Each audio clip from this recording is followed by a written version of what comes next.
증인. 평소 직접 보고를 자주 했다 이런 말을 했다고 잘 기억이 안 나는데 그렇게 기사에 대통령께 적시되어 몇 있죠. 번 보고 드린 적은 있지만 그렇게 자주 보고 드렸다고 할 수는 없을 것 같습니다. 증인이 한 인터뷰에 대한 기사 아닙니까? 짧게 대답해 주십시오. 시간 끄지 마시고. 이양해 주겠습니다. 증인은 검찰 조사에서 대통령에게 업무적으로 독대하여 보고한 적은 있는가요? 라는 질문에 독대한 적은 없고 원장님과 함께 4차례의 업무 보고를 한 것이 다입니다. 라고 답했죠. 그런 것 같습니다. 증인은 피청구인이 12월 3일 8시경 증인에게 비아폰으로 전화했을 때 비아폰을 보좌관에게 맡겨두고 청담동 몽중원 식당에서 술을 곁들여 식사를 하고 있었죠. 그렇습니다. 그 자리에 참석한 사람들은 누구인가요?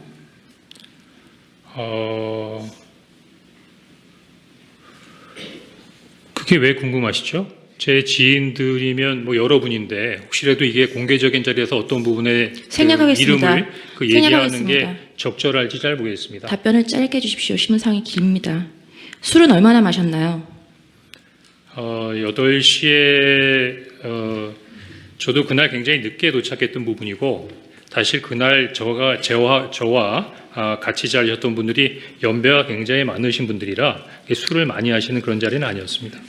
네, 증인은 증인의 보좌관으로부터 대통령에게 전화가 왔다는 연락을 받고 황급히 보좌관과 몽중원과 국정원의 중간 지점인 조선 팰리스 호텔에서 만나서 전화기를 받아 20시 22분경 피청구인과 약 20초간 통화를 했죠. 그렇습니다. 네, 이때 그 피청구인이 한두 시간 있다 전화할 일 있으니 대기하라라고 했죠. 네.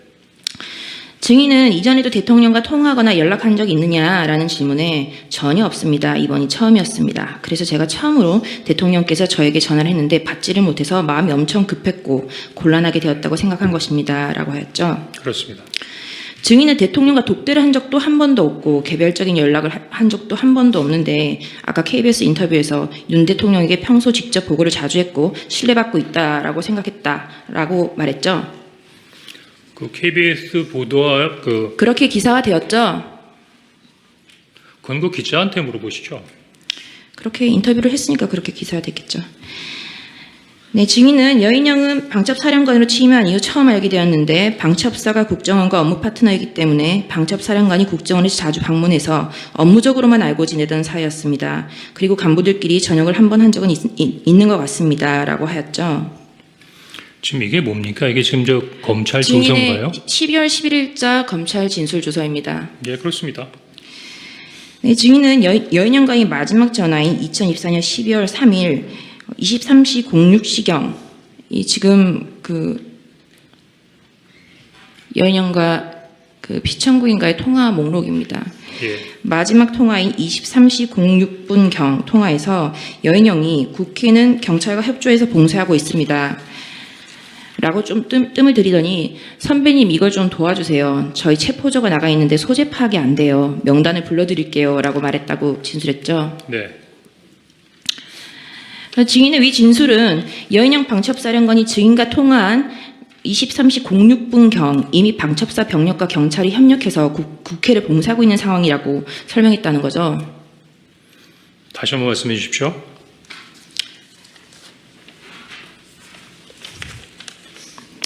증인의 이 진술에 의하면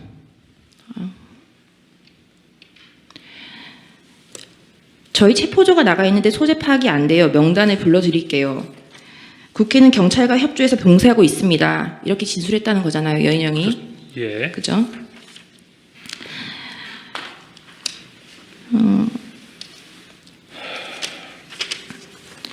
방첩사령부 이지학 실장의 진술 조서입니다.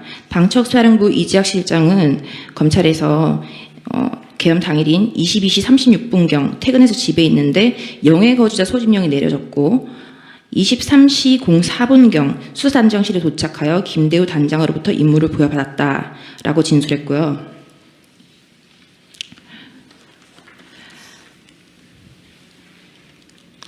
방첩사령부 배정효의 진술서입니다. 방첩사 작전팀이 국회 정문으로 00시 40분 그리고 1시 05분에 순차 출발했다라고 되어 있습니다. 국방부 조사본부 수사팀장 이상민과 방첩사 구민의 종령의 통화 녹음 기록입니다. 이 기록에 보면은 2024년 2일이죠. 4일 1시 3분에야 임무를 하달받고 국방부에서 출발했다는 시간이 확인이 됩니다. 국회를 출동했던 박창균 영등포서 형사과장의 그 핸드폰 기록입니다. 이 사람은 경찰이 비상소집 출근 지시를 받은 것은 23시 01분이고 23시 22분 국회 정문 쪽으로 나올 것을 지시를 받고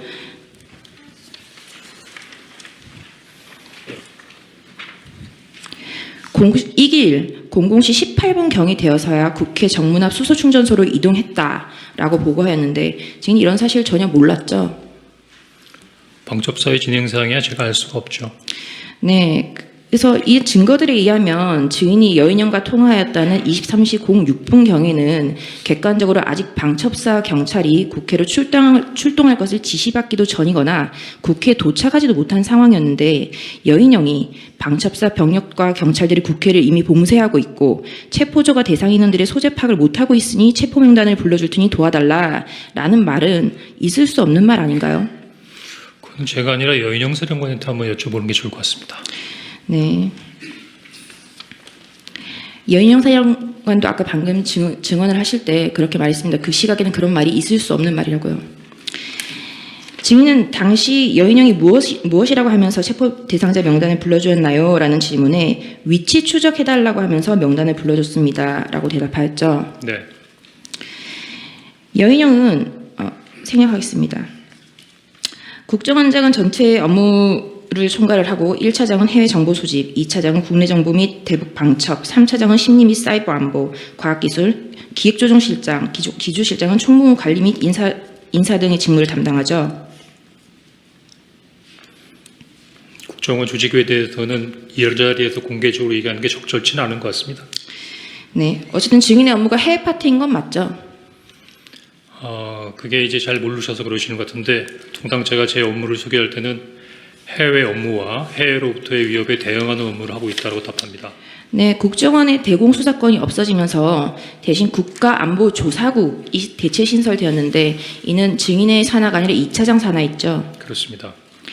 방첩사령관이 국정원과 업무 파트너로 일을 할 때는 국정원과 접촉을 하거나 차장급, 게다가 국가안보조사국이 있는 2차장이 아니라 해외 파트 담당이 1차장과 업무를 할 경우는 없죠. 있죠. 네. 그럼 국정원 1차장 산하에는 위치 추적을 할 수 있는 권한이나 위치 추적을 할 수 있는 능력이 있는 인원이 있나요? 말씀드리는 것이 제한됩니다. 하지만 하려면 할 수 있겠죠. 없는 걸로 알고 있습니다.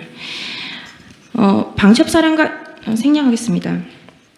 증인의 말이 모두 다 사실이라 하더라도 아까 진술 조서에 기재된 바와 같이 위치 추적을 요청을 했다고 했는데 위치 추적과 체포는 증인이 알기에 같은 말인가요? 다시 한번 말씀해 주십시오. 증인 아까 여인영이 위치 추적을 요청했다. 그러니까 여인영이 무엇이라고 하면서 체포 대상자 명단을 불러주었나요? 라는 질문에 위치 추적해달라고 하면서 명단을 불러줬습니다. 라고 대답을 했죠. 네. 위치 추적이 체포랑 어떻게 같은 말이죠? 송구합니다만 아까 저기 대상자 명단이 있던 그 종이를 하나 올려주실 수 있으시겠습니까? 제가 이따가 질문 드리겠습니다. 의제 128호증 KBS 인터뷰 제시하겠습니다. 증인은 위 KBS TV 인터뷰에서 대통령이 증인에게 직접 한동훈을 체포하라는 지시를 내렸다는 기사가 나온 것과 관련해서 조태현 국정원장이 6일 오전에 오보죠라고 묻자 맞습니다라고 답했다고 진술했죠. 조금 전에 그 오보조와 관련된 부분은 제가 상당히 구체적인 부분으로 잘 설명드렸던 것 같으니까 아마 이해하셨을 거라고 생각합니다. 네, 이 기사 인터뷰를 보면은 그 기사 인터뷰에 그 기사에 오보라고 했던 이유가 대통령이 저에게 직접 한동훈 대표를 체포하라고 지시했다고 나와 있는데 그건 아니고 명단은 방첩사령관이 밝혔기 때문에 그렇게 말한 측면도 있다라고 진술했죠. 예, 조금 전에 제가 그렇게 말씀드렸죠. 네, 결국 증인 스스로 대통령이 증인에게 한동훈을 체포하라고 지시한 적은 없다는 걸 스스로 인정한 거죠. 그거는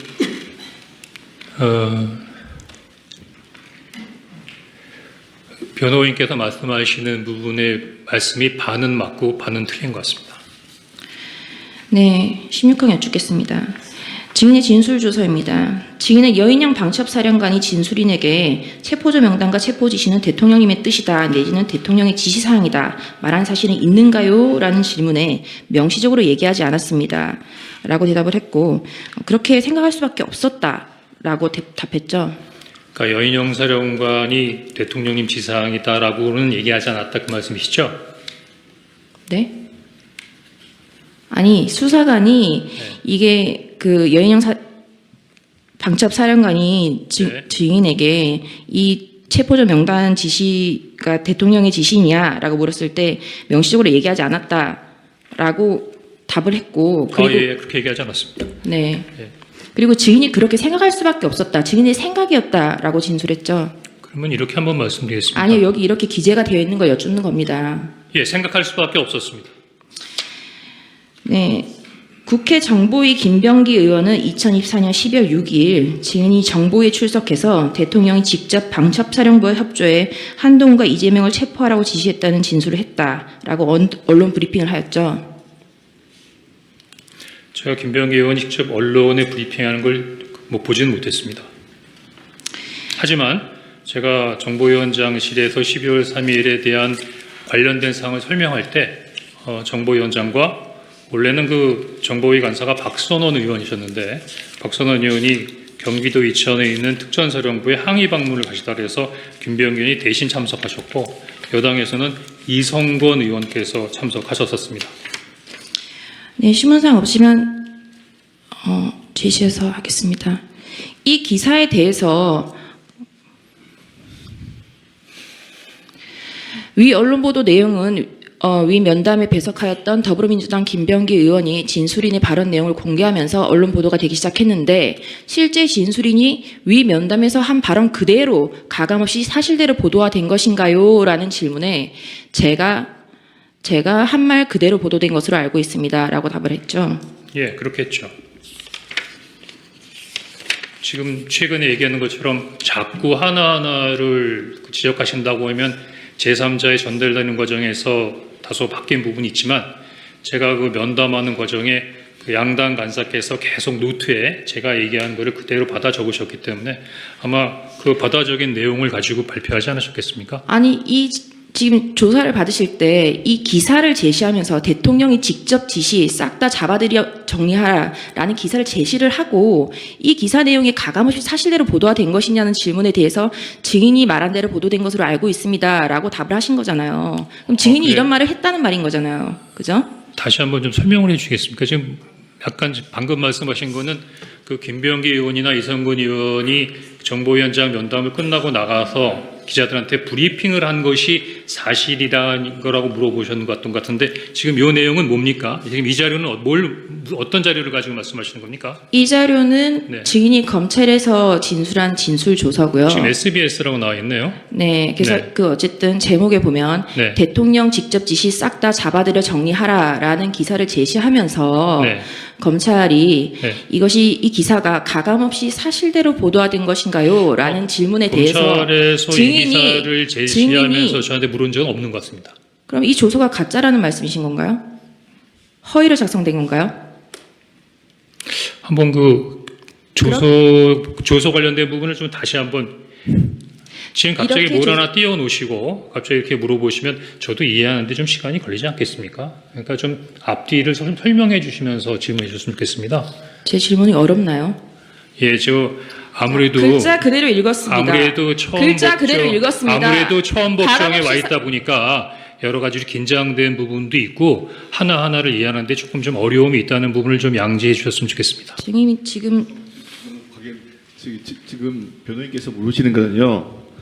이 보도 내용이 네. 대통령께서 직접 체포 지시를 했다고 보도가 됐는데 네. 그 보도된 경위가 증인께서 정보위원회에서 이렇게 직접 이런 식으로 발언을 했기 때문에 이대로 보도가 되는 게 맞냐 그런 취지로 아닙니다. 도리어 제가 보기엔 이런 식으로 인용한 것은 제가 보기엔 12월 6일 날 조선일보 기사가 그런 식으로 나왔기 때문에 대부분 그런 부분들을 인용했던 것으로 보여지고요. 제가 실제로 제 워딩으로 얘기한 부분은 지난번 22일 날 나왔던 국주특위의 청문회에서 제가 얘기한 부분이 제가 직접적으로 얘기한 건 처음이고 대부분 다 간접 화법이기 때문에 그런 부분에 대해서는 조금 버그가 있다고 생각됩니다. 자, 이 조서의 질문에 보면 가감없이 사실대로 보도가 된 것인가요? 라는 질문에 제가 말한 대로 보도된 것으로 알고 있습니다. 라고 증인이 답을 했죠. 제가 지금 가감없이 사실대로 보도된 것인가라는 부분은 SBS의 관련된 기사보다는 당시 민주당의 김병기 그다음에 국민의힘의 이성건 양당 정보위 관사가 제 이야기를 듣고 발표한 언론 브리핑이 제 이야기를 듣고 한 부분이니까 신뢰성 있게 가감없이 전달된 것이다. 뭐 그렇게 생각이 됩니다. 네, 알겠습니다. 증인이 제시된 메모가 여인영이 불러준 명단이라고 하면서 검찰에 제출했죠. 그렇습니다. 위 메모는 증인이 작성한 게 아니고 아까 그 보좌관이 작성했고 옮겨 적었다고 말씀드렸습니다. 네. 이거 작성 경위와 관련해서 아까 뭐 답변을 하셨지만 다시 한번 확인을 해보면 방금 올려놓은 거 잠깐만 다시 한번 올려주십시오. 아까 물어보셨던 거에 검거 요청과 위치 추적이 같은 거냐? 방금 보면 검거를 요청하는데 그 검거 요청이 하나가 위치 추적이었다라고 제가 메모를 해놓은 것이 적혀져 있는데 아마 그렇게 기억이 되는 것 같습니다. 네. 원장님 공간 마당에 주차된 차 옆에서 이 메모를 여사령관이 불러주는 명단을 적었는데 이 명단을 쭉 들으면서 이거 미친놈이다 라는 생각이 들어서 그 다음은 제대로 적지도 않았는데 아무튼 명단을 다 듣긴 들었다라고 진술했죠. 네. 이 메모를 들고 사무실에 들어와서 보좌관에게 주면서 한번 정리해봐라. 나도 잘 못 알아보겠다라고 해서 보좌관이 다시 그 내용을 작성했습니다라고 했죠. 그렇습니다. 그리고 처음 적은 메모는 너무 날려 적어서 보기 힘들어서 제가 구겨버린 것으로 기억합니다라고 진술했죠. 네. 증인 이 메모 작성한 보좌관이 누군가요? 제시 자료는 아직 채택이 안 된. 아니 아까 동의하신 것 같은데. 그거는 검찰이나 경찰에서도 물어봤는데요. 제가 국정원 직원이기 때문에 국정원에 대한 신분을 공개할 수 아니에요. 없다라고 답변했습니다. 네, 이 메모의 보좌관은 이런 메모를 들은 적도 없고 메모를 작성을 지시한 적이 없다라고 보좌관은 진술하고 있습니다. 잠깐만요. 여기 이쪽에서 항의를 하니까 아까 뭐 빼고 다 동의한다고 하셨는데 그 대상 속에 127의 2는 포함이 안 됩니까? 지금 보여주시는 게 127의 2 홍장은 명단 메모. 메모가 아니라 그 보좌관 진술서입니다.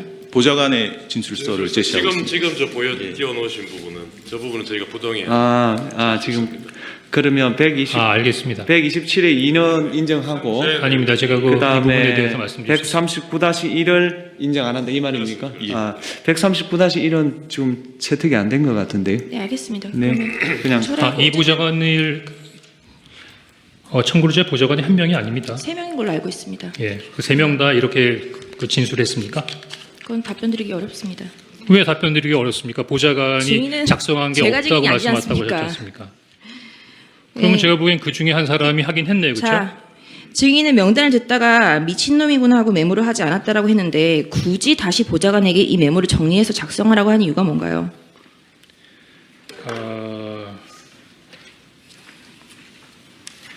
일단 그 미친놈이라고 하는 부분이 너무 좀 강한 부분인 것 같은데 제가 보기엔 혹시 이게 오해의 소지가 있을 수 있는 부분이기 때문에 조금 증인 묻는 말에 답변해 주세요. 시간이 갑니다. 네? 네, 계속 진술하시죠. 첫 번째로는 대통령께서 방첩사를 지원해라. 자금이면 자금, 인원이면 인원이면 인원, 무조건 지원해라고 말씀하셨지 않습니까? 일단 기본적으로 이 부분을 저는 대통령의 지시로 받아들였습니다. 그 다음에 방첩사령관한테 전화를 해서 그러면 대통령께서 지시하신 부분을 준수하기 위해서 뭘 도와줄까라고 했을 때 이 명단을 주면서 체포 검거 지원과 위치 추적을 요청했지 않습니까? 그럼 제가 이게 여사령관의 부탁이라고 생각했겠습니까? 아니면 대통령님의 지시라고 생각했습니까? 그러면 아까 전에 왜 미친놈이다라고 생각하고 메모를 멈췄습니까? 우리 변호사님 네. 한번 이 명단 한번 쭉 질문 읽어보십시오. 어떤 여쭙겠습니다. 느낌이 드나? 증인은 이 증인이 이 메모의 우상단에는 16명이라는 글자, 이건 지금 삭제가 되어 있죠. 원래는 14명, 16명 이렇게 써 있었던 것 같습니다. 왜 그러냐면 방금 네, 제가 말씀드린 질문하겠습니다. 이 메모를 제출한 것은 12월 11일 검찰 조사가 마치고 나서고요. 이건 김어준의 뉴스공장입니다. 박선원 의원실에서 제공한 것이고요. 이 명단을 확대해 보겠습니다. 12월 6일 날 증인이 정보위에 가서 그 진술을 하셨고 박선원 의원이 이 김어준 뉴스공장은 12월 12일입니다. 여기에 제공된 이 명단에는 14명과 16명이 선명하게 있습니다. 12월 6일 날 박선원에게 이 명단을 제공했을 때는 왜 14명인지 16명인지 특정되지 않다가 우리 변호인님께서 이미 잘 알고 계시네요. 제가 그날 여인영 사령관의 이야기를 들으면서 중간에 적다 그만뒀다 그랬지 않습니까? 하지만 듣기는 들었죠. 기억은 하고 있었죠. 하지만 기억에 있는 내용을 옮기다 보니까 약간의 착오가 있어서 14명인 것 같기도 하고 16명인 것, 그러니까 처음부터 똑바로 다 받아 적었으면 아주 정확하게 딱 떨어질 건데 중간에 제가 적으면서 뭐 조금 약간 감정적인 부분도 있고 이거 뭐 이런 식으로 생각하다 보니까 좀 정확하지 않은 부분을 나중에 복귀하다 보니까 이런 부분에 있어서 약간 좀 오류가 있었던 것이고, 그러면 뭐 쉽게 말하면 미친놈이라 그러면서 왜 다시 복귀했냐. 아무리 그래도 일단 지시를 받은 부분이고 사령관에게 들은 부분이니까 그 정리는 좀 해놔야 되겠다는 생각이 들어서 다시 정리를 한 것입니다. 네, 그 여인영 사령관으로부터 받았던 그 명단을 받았던 사람이 대부분 다 이름으로 진술을 하고 있습니다. 네. 증인이 진술대로 여인영이 증인에게 명단을 불러줬다면 당시에 급박하고 정신이 없던 상황이었을 텐데 네. 그럼 사람 이름을 쭉 불러줬을 텐데 네. 전 헌법재판관, 대법관, 전 선관위원장, 노총위원장 그렇죠. 방금 제가 아까 말씀드린 대로 이거는 제가 처음에 이름을 받아 적은 게 아니라 옮겨 적은 거라고 했죠. 사실 저는 그러면 이 명단은 정확하지 않은 거네요? 아니죠. 그거는 뭐 제가 보기에는 변호인님께서 원하시는 대로 판단하시는데 저 그냥 사실만을 설명드리는 겁니다. 그러니까 일단 네. 1번 그리고 받아 적었다. 받아 적었는데 그 어두운 곳에서 서서 전화를 받으면서 빠르게 받아보다 보니까 심지어는 나도 잘 못 알아듣겠더라. 더구나 제 질문은 그 사람 이름을- 이름이 아니라 왜 직책으로 써 있었냐 이걸 여쭌 겁니다. 그래서 그거를 옮기면서 생략하시죠. 네. 그 옮기면서 제가 보기에는 그 증인 김명수가 시간이 갑니다. 예, 메모 옮겨 하단에 적는 과정에서 메모 하단에 1조 2조 축차 검거 방첩사 구금시설의 감금조사 검거를 요청 위치조과라고 써 있었는데 중요도에 따라 1조 2조 축차 검거 후 방첩사 구금시설의 감금조사를 했는데 그럼 1조 2조 축차 검거라고 했는데 1조와 2조가 누군지는 기억하십니까? 잘 모르겠습니다. 네. 그때 1조와 2조를 1조, 2조로 나눠서 축차 검거한다고 했는데 저한테 명단을 볼 때는 1조가 누구, 2조가 누구 이렇게 부르지는 않고 그냥 명단을 쭉 불렀습니다. 네, 증인은 방첩사 내에 구금시설이 없다는 것을 알고 있나요? 모릅니다. 그럼 이걸 불러준 방첩사령관 여인영은 방첩사에 구금시설이 없다는 걸 몰랐을까요? 네, 33명 여쭙겠습니다. 네. 증인은 검찰에서 그 계엄 당일 22시 53분경 대통령과의 통화에 대해서 조태영 국정원장에게 보고를 하면서 네. 제가 대통령님께로부터 전화를 받았습니다. 대통령님께서 원장님이 미국 출장을 가셨는지 아셨나 봅니다. 대통령님께 방첩사를 지원하라고 합니다. 방첩사가 이재명 한동훈을 잡으러 다닙니다. 라고 보고드렸다라고 진술했죠. 그렇습니다. 조태영 국정원장은 계엄 선포를 위한 국무회의에 참석을 해서 불과 20분 전까지 대통령과 함께 있다가 국정원에 복귀한 사람입니다. 대통령이 22시 53분경에 국정원장이 미국 출장을 간 줄 알고 증인에게 지시를 했다는 건 이상하지 않나요? 이상하죠. 저도 이상하게 생각합니다. 왜냐하면 제가 이렇게 말씀드리는데도 네. 그 국정원 다음 조태영 원장님께서 국무회에 갔다 왔다는 말씀을 안 하셨고 대통령이 이미 뵙고 왔다는 말씀도 저한테 안 하셨습니다. 제가 언제 네. 어떻게 알게 됐냐면 조태영 원장님께서 말씀을 해주셔서 한 게 아니라 그 다음날 다음날 아침에- 언론에 나와서 알았습니다. 다음날 아침에 알았죠. 네. 그래서 36강 여쭙겠습니다. 대통령은 그 22시 53분경 전화에 대해서 아까 그 국무회의가 다 끝나고 나서 당시에는 국정원장이 미국에 가 있는 줄 알고 그 국정원장 부재시의 그 직무대리인 1차장인 증인에게 전화를 해서 한두 시간 뒤에 전화할 테니 대기하고 있으라라고 말을 했는데 국정원장이 비서실장의 전화를 받고 국무회의에 참석을 해서 그 비상계엄 선포를 하고 난 이후에 아까 전화 대기를 하고 있으라는 그 말이 생각이 나서 아까 국정원장이 한국에 있다는 말을 왜 안 했냐. 국정원이 대공수사를 해야 되는데 대공수사권이 없어졌으니 방첩사를 도와라. 방첩사령관 육사 후배니 방첩사를 도와 정보가 있으면 정보를 주고 간첩들 싹 다 잡아들이라 라고 말을 했다는데 증인의 워딩과 미묘하지만 굉장히 큰 차이가 있는데 지금 어떤가요? 어디 있는 말씀이십니까? 이건 대통령의 말씀을 제가 질문을 한 겁니다. 대통령이 이렇게 진술을 했다고요. 아, 그러면 다시 한번 말씀해 주십시오. 너무 빨리 말씀을 하셔갖고 잘 못 알아들었습니다. 대통령께서는 22시 53분경 전화에 대해서 아까 국정원장이 한국에 있다는 말을 왜 안 했냐. 국정원이 대공수사를 해야 되는데 대공수사권이 없어졌으니 방첩사령관이 육사 후배니 방첩사를 도와서 정보가 있으면 정보를 주고 간첩들 싹 다 잡아들이라 라고 말했다는데 증인의 말과 다른데 어떤가요? 대통령이 누구한테 하신 말씀이십니까? 증인에게요. 저한테요? 네.